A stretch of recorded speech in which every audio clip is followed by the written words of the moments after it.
नमस्कार दोस्तों, कैसे हैं आप।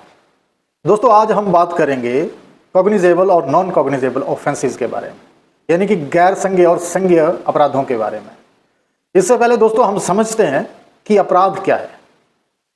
कानून की दृष्टि में जो कार्य, जो काम गलत है, जिसके लिए मनाही की गई है, या फिर वो कार्य जिसके लिए कानून ने बोला है और आप नहीं करते हैं, वो एक अपराध है। ऐसे कितने ही लोग हैं दोस्तों जिनको ये मालूम है कि अगर उन्होंने जो काम किया है या जो अपराध किया है वो किस नेचर का है, क्या वो कानून की दृष्टि में अपराध है। अगर अपराध है तो किस तरह का अपराध है, संगीन अपराध है, गंभीर अपराध है, या फिर साधारण अपराध है। तो आइए इस उदाहरण से समझते हैं कि राधे और श्याम दो पड़ोसी हैं। एक दिन उनकी आपस में बहस होती है किसी मुद्दे को लेकर। बहस गाली गलौच में बदल जाती है और जैसे ही गाली गलौच थोड़ा और बढ़ती है तो राधे जो है वो श्याम पर थप्पड़ लगा देता है। श्याम को थप्पड़ लगता देख उसका बेटा अंदर से आता है और वो राधे को धक्का दे देता है। जैसे ही राधे को धक्का देता है राधे गिर जाता है। ये देखकर उसका बेटा भी अंदर से आता है और वो बिना कुछ कहे सोचे डंडा निकालता है और श्याम को और उसके बेटे को पीटना शुरू कर देता है, जिसमें जो श्याम है उसको गंभीर चोट आ जाती है। तो दोस्तों ये स्थिति क्या बनती है, इसको हम कॉग्निजेबल और नॉन कॉग्निजेबल ऑफेंस से समझते हैं रिलेट करके। सबसे पहले राधे श्याम आपस में लड़े, मतलब बहसबाजी हुई और गाली गलौच हुई, तो ये गैर संज्ञेय अपराध है, यानी कि हल्का फुल्का है, साधारण अपराध है। इसके बाद वो धक्का देता है, उसका बेटा आता है तो जो राधे है उसको धक्का दे देता है और वो गिर जाता है। तो यहाँ तक कि भी जो है वो गैर संज्ञेय अपराध है। लेकिन जब राधे का बेटा अंदर से निकलता है और डंडा उठाकर श्याम और उसके बेटे को पीटता है और श्याम के सर पर डंडे से मारता है और उसको गंभीर चोट आती है, तो वहां आ जाता है कॉग्निजेबल ऑफेंस, गंभीर अपराध। जब डंडे से अटैक हुआ, पीटा, तो वहीं पर वो कॉग्निजेबल ऑफेंस, संज्ञेय अपराध हो गया। हमने ये उदाहरण से समझा कि हम चाहकर भी कई बार हमारे बस में नहीं होती चीज़ें, जो परिस्थितियाँ होती हैं उनको देखकर कई बार हमें पता भी नहीं होता है और मोस्टली लोगों को पता भी नहीं होता है कि किस चीज़ में इन्वॉल्व होना, कितना होना है। और इसके साथ हमारी समाज की संरचना, हमारे के रिश्ते ऐसे जुड़े हैं। ये मेरे माँ बाप हैं, भाई बहन हैं, मेरा दोस्त है, किसी ने गाली गलौज की तो मैं उसका जवाब दूंगा।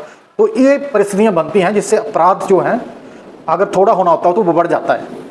तो कैसे नॉन कॉग्निजेबल ऑफेंस कॉग्निजेबल में बदल जाता है, ये उदाहरण से हमने समझा। अब समझते हैं नॉन कॉग्निजेबल ऑफेंस। ऐसे अपराध जो हल्की प्रकृति के हैं, कम सीरियस नेचर के हैं, जैसे गाली गलौज करना।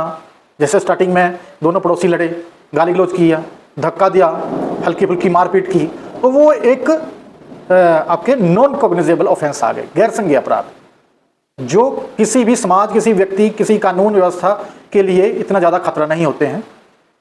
जबकि संज्ञेय अपराध जो हैं वो किसी व्यक्ति, समाज और किसी भी अन्य चीज़ के लिए, सुरक्षा, देश के लिए, कानून व्यवस्था के लिए खतरा होते हैं।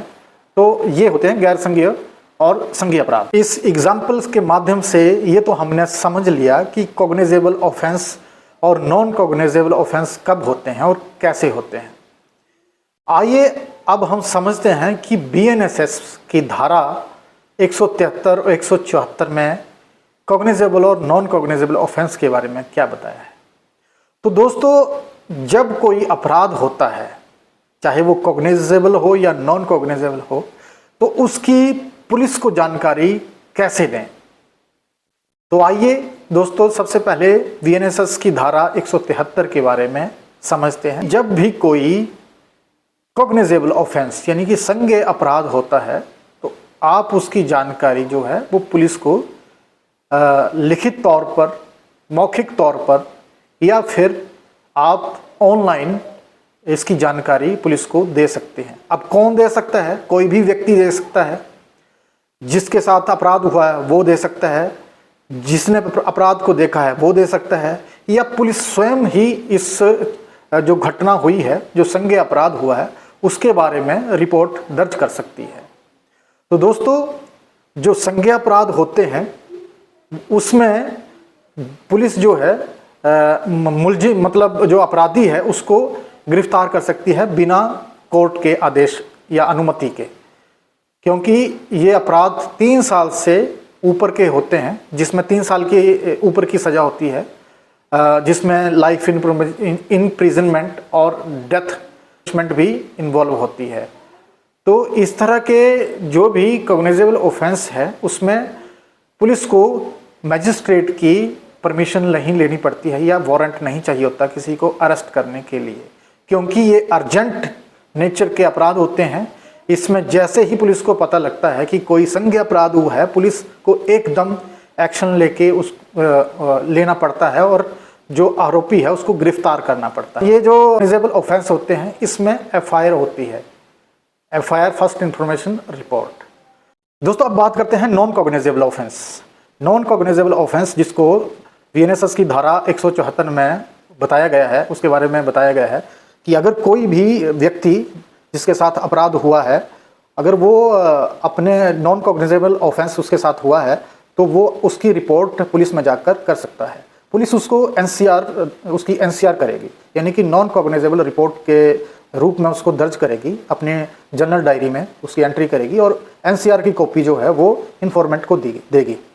पुलिस नॉन कॉग्निजेबल ऑफेंस में अपराधी को गिरफ्तार नहीं कर सकती बिना कोर्ट की अनुमति के, क्योंकि जब कोई भी अपराधी नॉन कॉग्निजेबल ऑफेंस करता है तो पुलिस को पहले कोर्ट से परमिशन लेनी ही पड़ेगी, बिना वारंट के उसको गिरफ्तार नहीं कर सकती। और ये जो नॉन कॉग्निजेबल ऑफेंस होते हैं इनकी सज़ा 3 साल से कम होती है, यानी कि जो अपराध 3 साल से कम की सज़ा के हैं उनको नॉन कॉग्निजेबल ऑफेंस कहा जाता है। दोस्तों, इस वीडियो में हमने सारी चीज़ें समझी कि अपराध किस तरह के होते हैं और उनको हमारी बीएनएसएस में किस तरह से बताया गया है और उनकी जो है रिपोर्ट पुलिस में कैसे की जाती है अगर कोई संज्ञेय या गैर संज्ञेय अपराध होते हैं। तो दोस्तों, आशा करता हूँ आपको ये वीडियो पसंद आई होगी और आपको काफ़ी जानकारी मिली होगी, क्योंकि साथ मिलते हैं अगली वीडियो के साथ। तब तक के लिए धन्यवाद।